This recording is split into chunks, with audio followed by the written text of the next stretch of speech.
এরা তাদেরই যুব শাখা, তরুণ শাখা, তাদের একটা ছাত্র শাখা আছে খুব শক্তিশালী, এটার নাম ছাত্র শিবির। যুব শাখাটা অত নাম শোনা যায় না, এইটা তাদেরই তরুণ শাখা এবং তাদেরই আদর্শে। মানে সার্জিস আলমদের কথা বলছেন? জি জি জি জি জি, সার্জিস আলমরা ওখানের এক বৃন্তের লোকই তারা। যে ছেলেটি বলেন আর যে নেতা বলেন, মহান নেতা, তার নাম সার্জিস আলম। এইটা ও বলছে বলে আমার মনে হয় না। এটা যারা নির্বাচন হলে পরে সব জায়গাতে, বেশিরভাগ জায়গায় জামানত হারাবে বলে মানুষ মনে করে, এবং নির্বাচন হলে পরে এদের সমস্ত কিছু, সব কিছু মানুষের সামনে খোলাসা হয়ে যাবে, কত পার্সেন্ট মানুষ এদেরকে এই দেশে সমর্থন করে, এবং এদের পিছনে যে কালো শক্তি আছে যারা এদেরকে দিয়ে কথাটি বলা। সরি সরি, আমার এটা একটা ফোন এসে গেছে। এই না না, ঠিক আছে। ও, হ্যাঁ, শোনা যাচ্ছে আপনাকে, আপনাকে শোনা যাচ্ছে, আপনাকে শুনতে হ্যাঁ, পাচ্ছি। জি। শুনতে পাচ্ছেন? এই যে এদের জি। পিছনে যে কালো শক্তি আছে, হুম। যারা যেন যারা যারা যেন তেন প্রকারে ক্ষমতায় থাকতে চায়, ক্ষমতায় এখন থাকতে চায় বিনা ইলেকশনে, চক্রান্তমূলক ভাবে। এরা তাদেরই যুব শাখা, তরুণ শাখা, তাদের একটা ছাত্র শাখা আছে খুব শক্তিশালী, এটার নাম ছাত্র শিবির। যুব শাখাটা অত নাম শোনা যায় না, এইটা তাদেরই তরুণ শাখা এবং তাদেরই আদর্শে। মানে সার্জিস আলমদের কথা বলছেন? জি জি জি জি জি, সার্জিস আলমরা ওখানের এক বৃন্তের লোকই তারা। এরা কোন সময় শিবির করছে। সার্জিস আলমের মানে আহ, নিকট অতীত তো ছাত্রলীগ করেছে, এটা সার্জিস আলম আমার নিজেও স্বীকার কথাটা করেছে। আপনি শুনেন। আচ্ছা। আমি হুম। কিন্তু আমি কিন্তু কথা মানে মানে ভাসমান কথা আমি বলি না, আমি প্রমাণ দেওয়া। ওরা আসলে শিবিরের ছেলে, জামাতের। ওরা ছাত্রলীগে গিয়ে আশ্রয় নিছে, নিজেদেরকে লুক্কায়িত করছে, এটা নিজেরাই বলছে। তারা ছাত্রলীগ করছে, সার্জিস আলম বলেনি, ছাত্রলীগকে। মানে আমি আমি যে আপনি হয়তো আমার থেকে বেশি জানতে পারেন, কিন্তু আমার জানার মতে সার্জিস আলমের ঘটনাটা এরকম হয়নি, অন্য কয়েকজনের ঘটনা এরকম শুনেছি। সার্জিস আলম, আমি বলবো, আমার কথাটা শুনেন, সেই শিবির আদর্শের ছেলে, সে ছাত্রলীগ করছে। আচ্ছা। তা না হলে বঙ্গবন্ধু সম্পর্কে যে কথা সে বক্তৃতা করছে কইরে তারপরে যা বলছে, একটা হুম। মানুষের মানুষের এই ধরনের চরিত্র হইতে পারে না, একটা যুবকের তো নাও। আমি কথাটা বলছি, এটা হলো তরুণ শাখা, সেই হুম। তারা যারা এই দেশের স্বাধীনতায় বিশ্বাস করে না। 1971 জনের যারা স্বাধীনতার বিরুদ্ধে যুদ্ধ করছে, তাদের এই আত্মগ্লানি, তারা এখনো পূর্বপুরুষের আত্মগ্লানি ভুলতে পারে নাই। তারা এই দেশের বিরুদ্ধে প্রতিশোধ নেওয়ার জন্য এই ঘটনাগুলো এখন করতেছে। আমি খুব ক্লিয়ার বলি, হয়তোবা আমার জীবন চলে যাবে, কিন্তু এটাই সত্য কথা। হুম। এরা যারা বলতেছে তারা সেকেন্ড রিপাবলিক করবে, সংবিধানকে কবরে পাঠিয়ে দেওয়ার কথা আগেই বলছে, এগুলা মানি না। এখন দেশও তারা মানে না। সেকেন্ড রিপাবলিক মানে বাংলাদেশকে তারা আপাতত বাংলাদেশে আছে, কিন্তু সেকেন্ড রিপাবলিক করে নামটা তারা কি দিবে এটা আমি বলে দিতে পারি, কিন্তু এখন বলবো না। তারা হলো তাদের যে অপেক্ষা, তাদের যে আরেকটা পার্ট আছে, তারা পাকিস্তানে অপেক্ষা করতেছে। পাকিস্তানি জামাতে ইসলামের, আপনার জানার কথা, আমির, তার নাম হাফিজ নাইমুর রহমান। তিনি তাদের কাউন্সিলে বলছেন যে বাংলাদেশের মানুষ 54 বা 53 বছর আগে একটা ভুল করে এটা বাংলাদেশ বানাইছিল, এখন তারা বুঝতে পারছে, এখন আমরা আবার এটাকে পাকিস্তান করে নিব। খুব সুস্পষ্ট ভাবে বলছে, এটা কোনো রাগ ডাকের কথা না। এবং তারা এই দেশে মুক্তিযুদ্ধে বিশ্বাস করে না, যদিও বিপদে পড়িয়া তারা এখন আপাতত মুক্তিযুদ্ধের ভান করছে। তারা ফুল দিতে গেছে কোথায়?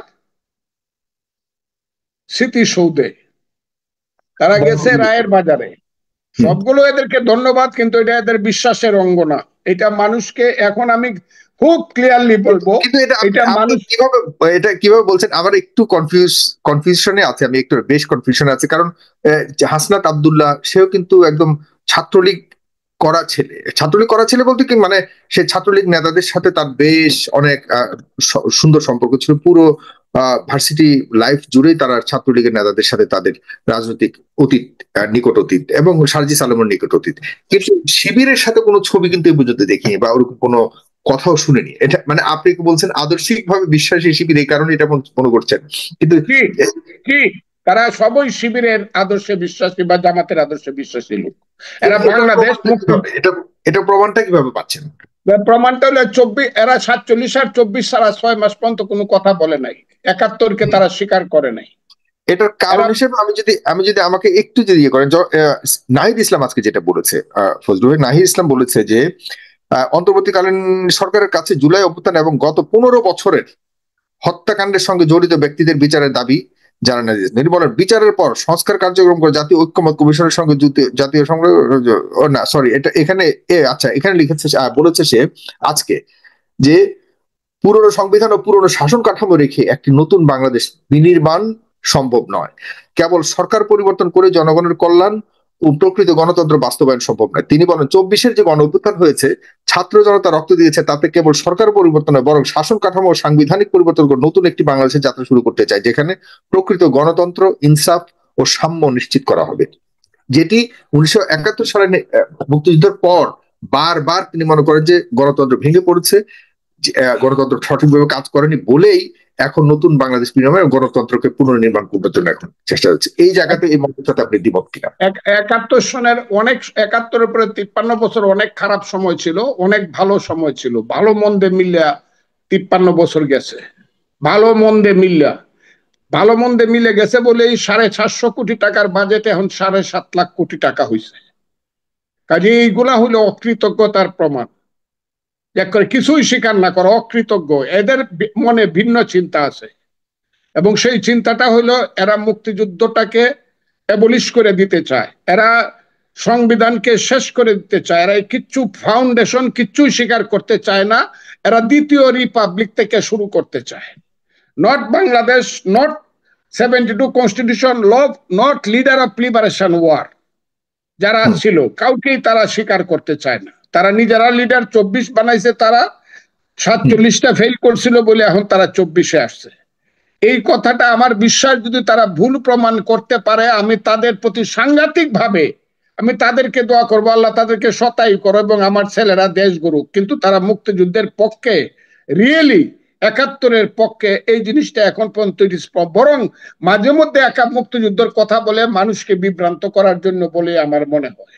তা না হলে ইলেকশনের ব্যাপারটা তারা যেটা বলতেছে, যারা ইলেকশন গেলে পরে ভোট পাবে না, পরাজিত হবে, তারাই বলতেছে শেখ হাসিনা বা আওয়ামী লীগের বিচারের পরে ইলেকশন। উনারা থাকলে বিচার হবে, বিচারটা তো উনারা করে। উনারা কারা? উনারা একটা রাজনৈতিক দল, বিএনপি একটা রাজনৈতিক দল। বিচারটা করবে কারা? বিচারটা তো করবে বিচার বিভাগ। ইলেকশন হইলে কি ওই বিচার বিভাগ চলে যাবে? ওই প্রধান বিচারপতি বা সুপ্রিম কোর্ট, হাইকোর্টের ডিভিশনাল বেঞ্চ গুলো চলে যাবে? বিচার তো ওখানে হবে। ডিস্ট্রিক্ট সেশন জাজ গুলা চলে যাবে, এলো থাকবে। ইলেকশন তো ইলেকশন, এটা তো এক্সিকিউটিভের ব্যাপার। সেইখানে বিচার হবে তো জুডিশিয়ারিতে, এটা তো কন্টিনিউয়াসলি চলবে। আর আপনি শেখ হাসিনার ফাঁসি হওয়া পর্যন্ত যে কথাটা বলছে ছেলেটা, ওই ছেলে তো কিছুই জানে না। ফাঁসি হইতে একটা লোকের 15 বছর সময় লাগে। এফআইআরটাকে এখনো এফআইআরটা হয়েছে এখন পর্যন্ত তার বিরুদ্ধে কোনো ধরনের ইনভেস্টিগেশন রিপোর্ট আসে নাই। বলছে 1 মাস পরে এপ্রিল মাসে আসবে। তারপরেও যদি তাকে ফাঁসিও দেয় বিচার করিয়া, তারপরেও 15 বছর সময় লাগবে। এখন এই 15 বছর কি বাংলাদেশের মানুষ ভোট টোট দিতে পারবে না? ইলেকশন হবে না? এইটাই যুক্তি? এটা হইতে পারে একটা দেশের মানুষ 15 বছর অপেক্ষা করবে একটা ভোট দেওয়ার জন্য? এইটা তো কুযুক্তি, এটা তো কোনো যুক্তি না। এবং এই যুক্তিটা এইটা তারা এই কথাটা বলতেছে ওই যে যারা বলে, যে শক্তি বলে এই আগে হোক স্থানীয় সরকার ইলেকশন, আগে হোক ওই ইলেকশন, আগে হোক প্রপোর্শনেট ইলেকশন, আগে হোক এটা এই সব কথা হলো এই দেশটাকে আরো জটিলতার দিকে নিয়ে তারা তাদের অনির্বাচিত ক্ষমতাটাকে দীর্ঘস্থায়ী করা এবং বাংলাদেশটার যে মুক্তিযুদ্ধের যতটুকু অবশিষ্ট ছিল সেটাকে ধ্বংস করা। এবং এইটা আমি মনে করি তারা এই জায়গাটা তারা ঠিক করতেছে না। তাদের যদি সঠিক চিন্তা থাকে তারা নিজেরা দাঁড়াইতে চায়।